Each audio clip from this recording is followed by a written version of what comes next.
त्रेतायुग अंजना और केसरी के आंगन में वायुदेव के आशीर्वाद से बालक पैदा हुआ। नाम रखा मारुति। जब बालक का जन्म हुआ तो उसका शरीर असाधारण था।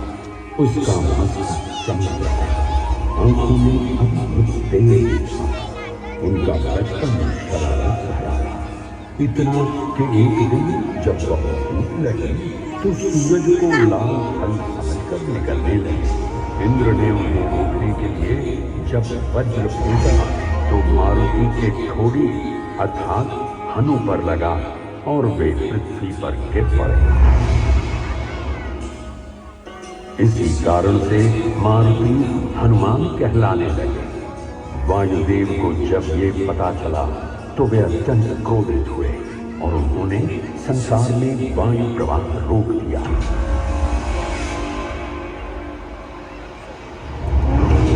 इससे पूरी सृष्टि संकट में आ गई। ब्रह्मा जी समेत सभी देवता वायुदेव से प्रार्थना करने लगे। इंद्रदेव ने माफी मांगी और हनुमान जी को अमरता और अजेयता का वरदान दिया।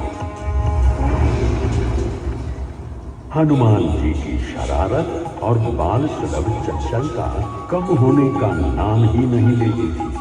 एक दिन उन्होंने खेल में कुछ ऋषियों के यज्ञ में बाधा उत्पन्न कर दी। वे कभी उनके पात्रों को इधर उधर कर देते, कभी उनके वस्त्र खींच लेते। अब ऋषि क्रोधित हो गए और उन्होंने हनुमान को श्राप दिया। हे बालक, तुम अपनी शक्तियों का दुरुपयोग कर रहे हो, इसलिए हम तुम्हें श्राप देते हैं कि समय आने पर तुम अपनी शक्तियों को भूल जाओगे। पिता के मनाने पर ऋषियों का क्रोध शांत हुआ और उन्होंने हनुमान को एक वरदान भी दिया। हनुमान, तुम अपनी शक्तियों को भूल तो जाओगे, परंतु जब भी कोई तुम्हें तुम्हारी शक्तियों को स्मरण कराएगा तो वे शक्तियां पुनः जागृत हो जाएंगी। दिन बीते। बाली से हारने के बाद सुग्रीव हनुमान के साथ किष्किंधा के गहरे जंगलों में रहते थे। वहीं उनकी भगवान राम और लक्ष्मण जी से भेंट हुई। वनवास के दौरान भगवान राम अपनी पत्नी सीता को खोज रहे थे। हनुमान ने राम को देखा और अपने प्रभु को पहचान लिया। वे तुरंत उनके चरणों में झुक गए। भगवान राम ने बाली को हराने में सुग्रीव की मदद की। राजा बनने के बाद अपने सैनिकों को माता सीता की खोज में चारों दिशाओं में भेजा। हनुमान जी और जामवंत दक्षिण की तरफ चल पड़े, पर इतना विशाल समुद्र कैसे पार होगा। जामवंत ने हनुमान को अपनी भूली हुई ताकतों के बारे में याद दिलाया। कहा, क्या आप जानते हैं आप कौन हैं? आप तो पवन देव के पुत्र हैं। आपको खुद ब्रह्मा जी का वरदान है। आपको कोई नहीं हरा सकता। हनुमान जी स्वयं को पर्वत जितना उछाल कर समुद्र को पार कर लंका पहुंच गए।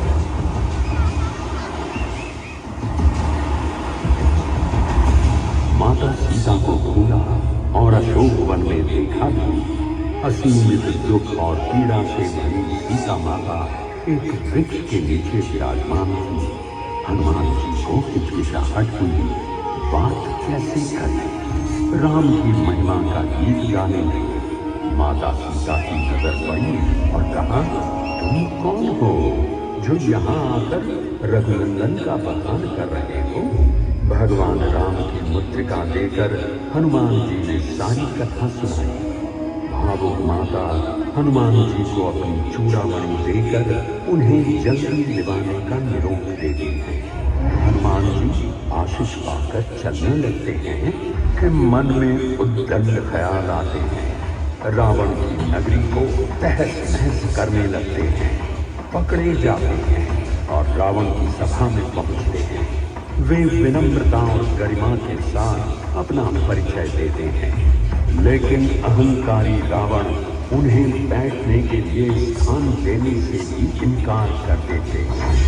हनुमान जी रावण और उसकी सभा की ये अवमानना देखकर मुस्कुराते हैं। वे कहते हैं, हे लंका नरेश, मेरा उद्देश्य केवल तुम्हें जिताना है। धर्म का पालन कर माता सीता को श्री राम को लौटा दो। यदि तुमने अहंकार छोड़ा तो तुम्हारा कुल और ये लंका सुरक्षित रहेंगे।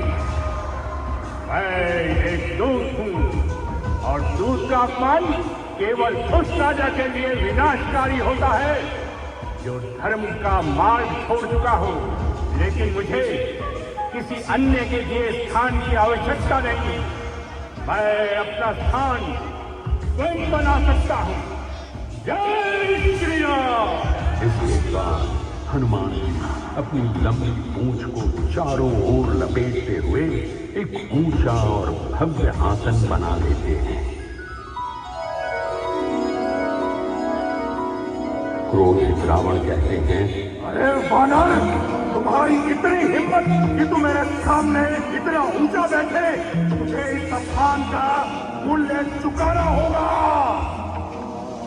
अपने सैनिकों को उनकी पूंछ में आग लगाने का आदेश देते हैं। जैसे ही उनकी पूंछ में आग लगाई जाती है, हनुमान जी अपनी दिव्य शक्ति का प्रदर्शन करते हैं।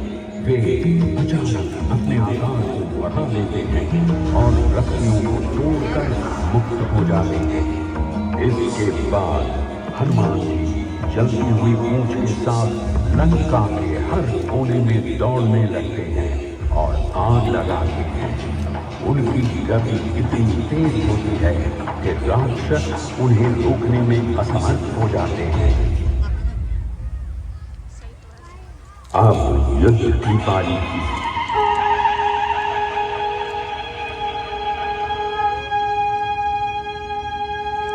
इतनी विशाल सेना के साथ लंका तक पहुंचने के लिए विशाल समुद्र पार करना एक बड़ी चुनौती थी। भगवान राम ने समुद्र देवता का ध्यान किया और उनसे मार्ग देने की प्रार्थना की।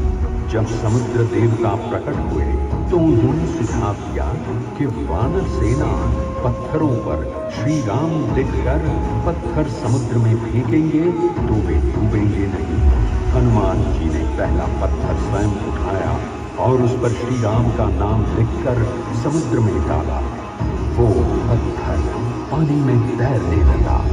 वानर सेना ने भी उत्साहित होकर कार्य आरंभ कर दिया। हनुमान जी ने अपनी असीम शक्ति का उपयोग करते हुए सबसे बड़े और भारी पत्थरों को उठाया और समुद्र में फेंका।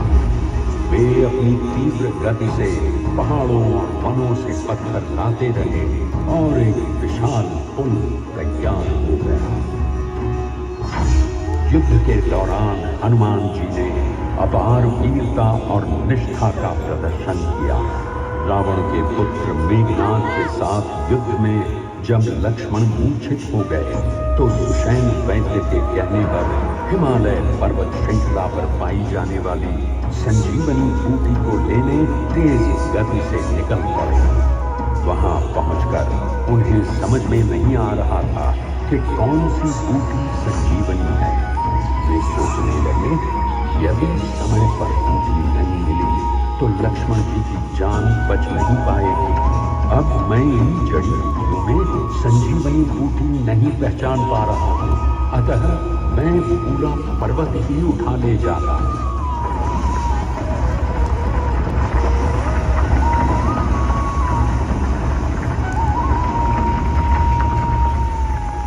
लक्ष्मण को जीवन दान मिला। सुषैण वैद्य ने संजीवनी बूटी से लक्ष्मण जी का उपचार किया और वे ठीक हो गए। युद्ध में जीत हुई। माता सीता से भगवान का मिलाप हुआ। अयोध्या आकर राज्याभिषेक के बाद भगवान ने हनुमान जी को मोती की माला भेजी। हनुमान जी हर मोती को तोड़कर देख रहे तो सभी चकित हो गए। पूछने पर हनुमान जी ने कहा, मैं तो हर मोती में प्रभु को ढूंढ रहा, लेकिन मिल ही नहीं रहे। जिस मोती में प्रभु की सूरत न हो वो मोती मेरे किस काम का। एक और दिन जब उनसे भक्ति की परीक्षा मांगी गई तो उन्होंने अपना सीना चीर कर दिखाया और उसमें भगवान राम और माता सीता की दिव्य छवि दिखाई दी।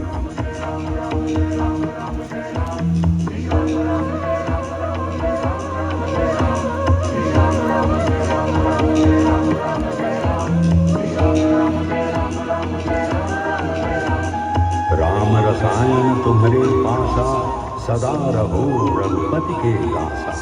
तुम्हारे भजन राम को पावे, जन्म जन्म के दुख बिसरावे।